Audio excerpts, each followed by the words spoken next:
El móvil que nos ocupa en el comienzo de este programa tiene que ver con la violencia entre la juventud, pero entre la sociedad toda, pero fundamentalmente entre la juventud. Hemos hecho un mini relevamiento de los últimos hechos de violencia acaecidos en la ciudad de Río Cuarto y queremos hablar con alguien que conoce el territorio, el barrio, la calle, la juventud, que se lleva muy bien con la juventud. Pero vamos primero a hacer un repaso por algunos de los hechos que tuvieron el último impacto este fin de semana. Y vamos a repasarlo directamente con el dato que habla de la madrugada del sábado, cuando asesinaron a Agustín Alexis Oviedo, de 18 años, en Pasaje Baeza 1400. Ayer estuvimos en el lugar hablando con la abuela. Por el hecho detuvieron a un adolescente de 16 años, ¿no? Un asesinado de 18 años, que a su vez había sido sindicado por balear, ¿no?, en otra oportunidad a otra persona, y ahora detuvieron a un adolescente de 16 años. Oviedo estaba acusado de haber participado de la balacera que recibió el pasado 16 de noviembre un joven de 20 años en Leandro Alem al 1400, en Alberdi. El joven baleado, de nombre Esteban Heredia, se está recuperando de las heridas recibidas.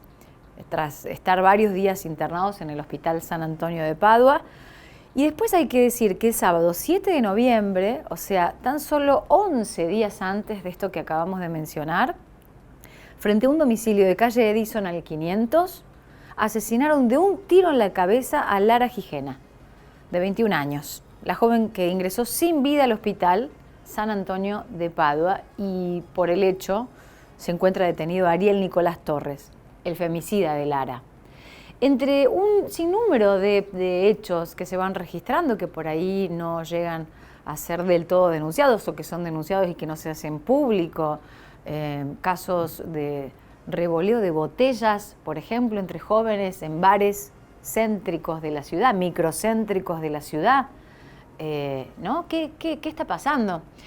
¿Cuáles son las cuestiones que atraviesan, ¿no?, a una juventud? A todos nos atravesó la pandemia, pero también nos atraviesan la inflación, la necesidad económica, la desregulación de los precios, el aumento desmedido, porque ya podemos reunirnos con el otro, con nuestra comunidad, ya no estamos encerrados. Entonces, ¿qué es lo que lleva a obrar de esa manera a la gente, a las personas, a la juventud? Las adicciones, ¿cuál sería la explicación? Un contexto muy amplio, muy profundo, que se lo vamos a dejar a Carlitos Junco, que es párroco de San Roque. Con él vamos a hablar. Saludamos a nuestro compañero, a Marcelo Ortiz, a Andrés Oviedo en el móvil. Adelante, chicos, buen día. Muchísimas gracias, Pauli, muy buen día para vos y para cada uno de los seguidores de Puntal AM en sus diferentes plataformas. Tal cual lo decías, estamos con el párroco de la iglesia San Roque del barrio Buenavista con Carlos Juncos. Bueno, Carlitos, muchísimas gracias por recibirnos. ¿Qué análisis primario, por así se puede hacer, de tantos episodios de violencia que lamentablemente aparecen en la superficie y cada vez son más frecuentes en nuestra ciudad? Buen día y gracias por esta ocasión de poder decir algo y compartirlo con la comunidad. En primer lugar, por supuesto que uno siente un dolor muy grande y una especie de impotencia y de frustración quienes trabajamos continuamente en la búsqueda de la construcción de una sociedad mejor. Sentimos que este tipo de cosas confrontan nuestro hacer de cada día y los sueños que tenemos de un mundo diferente al que vivimos. En primer lugar, respecto del qué de esta cuestión, pienso que los jóvenes y los jóvenes en los sectores populares con más razón, son como la caja de resonancia de lo bueno y de lo malo que hay en toda la sociedad, en los adultos, en las relaciones familiares, laborales, y por eso creo que más que rasgarnos las vestiduras y presentar la queja o hacer una catarsis, este es el momento en el que los actores de la sociedad en Río Cuarto tenemos que sentarnos y tomar decisiones, porque hay una tarea cultural que hacer para poder achicar este margen de violencia que, porque llega a episodios así, nos hace sentir muy mal, pero si no, sigue corriendo por debajo de la superficie y de vez en cuando vuelven a emerger, pero esa violencia está muy presente en las redes. Hay una violencia que es verbal, que es comunicacional, que es también otro de los síntomas de un malestar interior, cultural, espiritual, si se quiere, en la sociedad que nosotros somos, porque este es un tema nuestro, no está afuera, es nuestro. Y también eso hay que asumir, digamos, tenemos todos tarea en esto, porque si eso pasó es porque hay, digamos, todo un ciclo que se viene dando y del que participamos por acción o por omisión, todos los que conformamos la sociedad. Carlos, ¿hay una no asignación del valor a la vida? Es decir, ni de la propia ni del otro, y eso ocurre, eso se ve. Yo diría que... Es como que la vida no vale nada, eso es lo que... Pareciera. Yo creo que en el sentir de la gente, sí, en el sentir de la sociedad, sí, la vida vale. Lo que no hay es un manejo adecuado de no solo de las emociones y de las decisiones, sino también de los medios que llevan a este punto. Yo no creo que para la gente en general la vida no valga nada, sino que, bueno, estamos hablando ahora en el caso de personas muy jóvenes, donde los jóvenes tienen mucho todavía que madurar en el corazón, y entonces puede ser que entre ellos haya cierta manera de descargar esa violencia de la que hablo, que no está solamente en algunas personas, sino que está en el run run de la sociedad, y que ellos no miden consecuencias como las podemos medir tal vez los adultos. De todos modos, creo que hay que hacer, vuelvo a decirte, un trabajo de construcción cultural, espiritual, que haga que si hay dolor, en lugar de transformarse en enojos o en violencias, se transforme en construcción, en cosas positivas. Esa tarea la tenemos que hacer entre todos. ¿Hay una ausencia de logos? Digo, a ver, de logos, pensando en términos de significado, ¿no? Cuando desaparece la palabra, aparece la violencia. Es como que está muy presente eso. Claro, sí. Yo pienso que una de las cosas que la Iglesia ha hecho bien en los momentos difíciles de la patria ha sido no solo convocar al diálogo, al logos, como bien decís vos, a la palabra, sino también generar el espacio para que se haga, para que se dé el diálogo. El diálogo es una de las formas más delicadas del amor, una de las expresiones más profundas y más genuinas del amor. Y seguramente cuando desaparece la palabra, la violencia emerge con más fuerza y se vuelve destructora y mortal. Pero también es cierto que el logos, en este tiempo, por lo que te decía de las redes, por ejemplo, ha sido usado como un arma.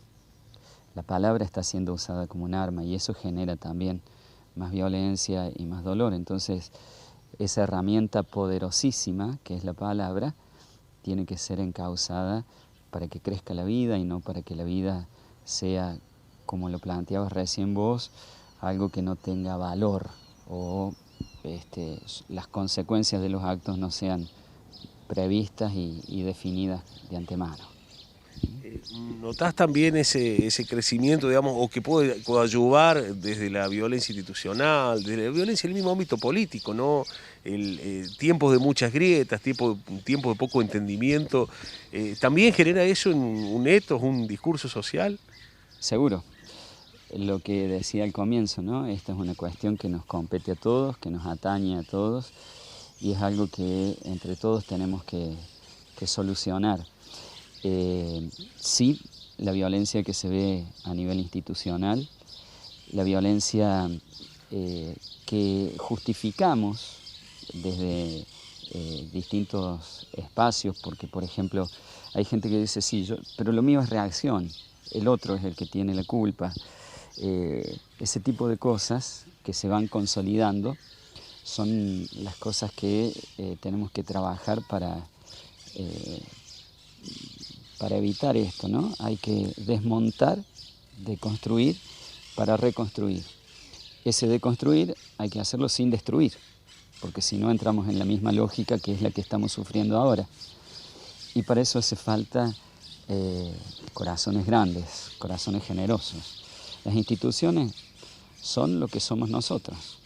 Esa violencia institucional que contribuye a todo esto, las grietas, que no es una, son cientos de grietas y además son históricas en muchos casos, por supuesto que existen en las instituciones, pero ahí existen porque existen en las personas, en los corazones.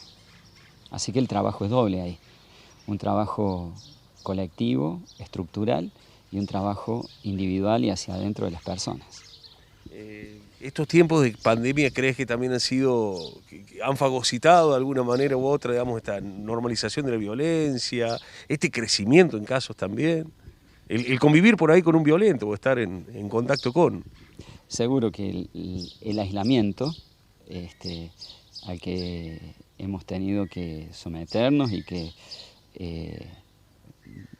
tal vez haya sido necesario en orden al manejo de la pandemia, el aislamiento ha hecho que aparezcan con mayor fuerza estas violencias. De todas formas, creo que en alguna medida, porque todo lo que vivimos socialmente es multicausal, ¿no es cierto? Tiene muchas causas. En alguna medida, la pandemia ha hecho que se profundizaran rasgos, por decirlo de una forma quizá muy simple.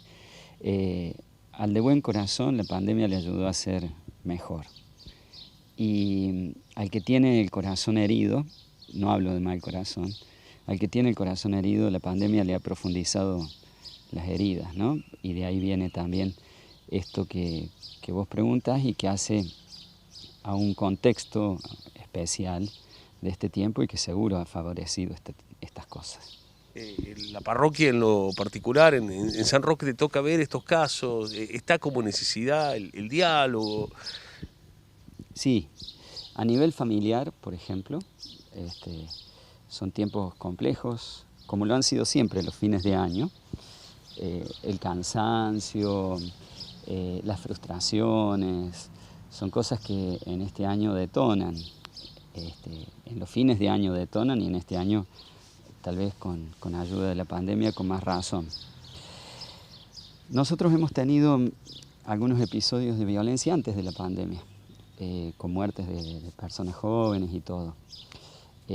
Ahora se ha ubicado en otro sector de la ciudad, por eso pienso que no hay que, digamos, generalizar ni estigmatizar, y sí ver que en el ámbito familiar, en el ámbito de las amistades, es una época esta en la que se evidencian con más fuerza esas cosas que no queremos y que traen tanto dolor, sin llegar tal vez a la muerte de una persona, ¿no? Pero sí, en la parroquia se ve, digamos, como se ve en todas partes. Gracias, Carlitos, muy amable. De nada, que Dios los bendiga. Bueno, Pauli, una reflexión, digamos, sobre lo que nos acontece cotidianamente, lo que nos atraviesa, en definitiva, la violencia, también como un espacio de normalización que se ha ido dando en la ciudad, en la sociedad en general, en donde los casos han sido verdaderamente frecuentes y de una preocupación que necesita de una ocupación, en definitiva, de las autoridades para salir de esto. Sin duda. El agradecimiento y saludo a Carlitos Junco. Muchas gracias, Marcia. Hasta luego. Abrazo grande, Pauli. Muy amable.